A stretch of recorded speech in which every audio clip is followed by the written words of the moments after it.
How's it going? It's Ryan with You Get Fit 2, here to show you a home workout that you can do with one kettlebell.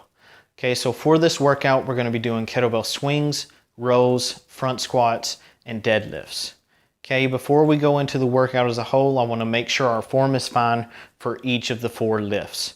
Okay, so first we're going to be starting off with kettlebell swings and our stance. Okay, so for our stance for our kettlebell swings, we're going to be shoulder width or slightly wider apart. And then we're going to need to know how to do a hip hinge. And the easiest way to teach a hip hinge is hold your hands in between your legs here, and then you're going to want to squeeze your hands with your legs by forcing your hips as far back as they can. So it would be like this. We're setting the hips back and our hands are squeezed in between our legs here. If we want to see from a side angle, hold your hands here, push the hips back, and those will be squeezed right there. Okay, so this would be the starting position for you for a kettlebell swing. Okay, so we got the lower body figured out. Now we need to figure out how to tighten up the upper body. So from this position, when we're in the hinge, we're gonna reach out for the kettlebell and we're gonna learn how to compact our lats by pulling our armpits down. So it would look like this, and then you pull your armpits down to contract your lats. Okay, so this would be the starting position for a kettlebell swing.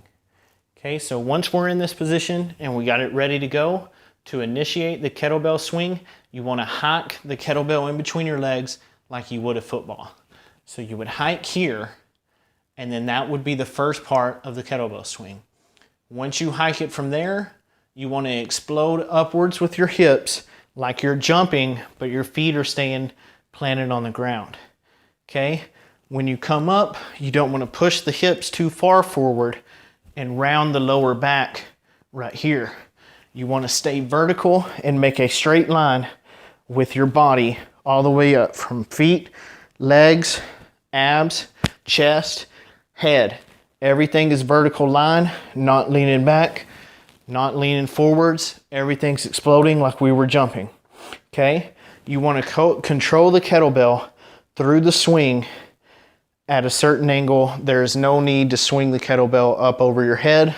Just control the swing to here, and then you're hiking that kettlebell back down in between your legs. Think about speeding the kettlebell down back in between your legs and then back and forth.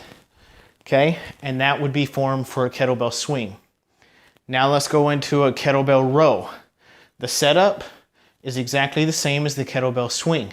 So we will start out shoulder width or slightly wider with our feet, and then we're going to hip hinge straight down into, reach out for the kettlebell, pack the lats, and the only thing that's different for this is we're going to pull our elbow straight to our side and trying to keep it as close to the body as we can. So we would be here, pack it in, pull the kettlebell into our body with the elbow being as close to our body as we can. Okay, so that's it for the kettlebell row. Now we're going to go into the kettlebell front squat. But before I start explaining this, we need to learn how to hold the kettlebell in the rack position. So when we bend our arm here, we have this V shape with our arm. The kettlebell, the mass of it, is going to be sitting in between this V right here at the bottom of the elbow.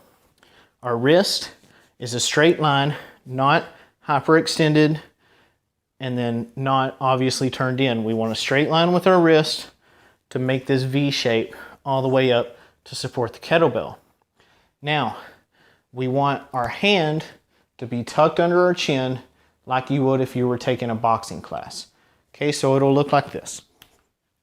We would bring the kettlebell up, hold it inside the V at this angle, and it's tucked under our chin. Our wrist is straight. We don't want the kettlebell away from our body.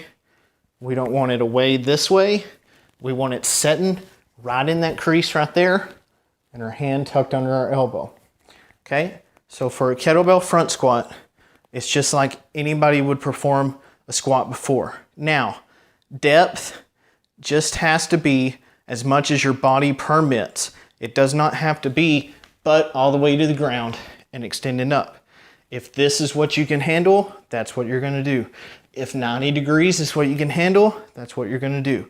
Okay, so once you're in this position, your other hand can be tucked under your chin, just like this one, or you can extend it out and flex and hold it here, okay?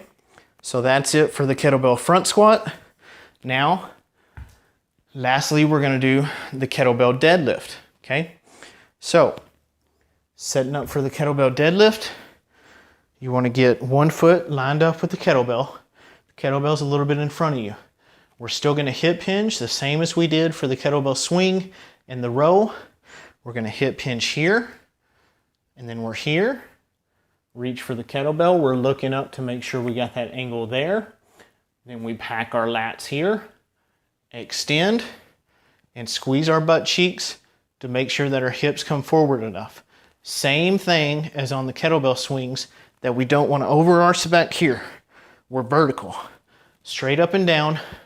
That'll contract our abs, okay? Then to go back into it, push the hips back, bend the knees slightly, come up, okay? Now that we got that form down, for this workout, you're gonna be doing 20 to 25 kettlebell swings, straight into kettlebell one arm row, 5 each side. Then after doing those 5 each side, you're gonna go into a kettlebell front squat, 5 right arm, 5 left arm. Then to finish it up, 5 one leg kettlebell deadlifts. Okay, 5 each side. That would be the end of one circuit.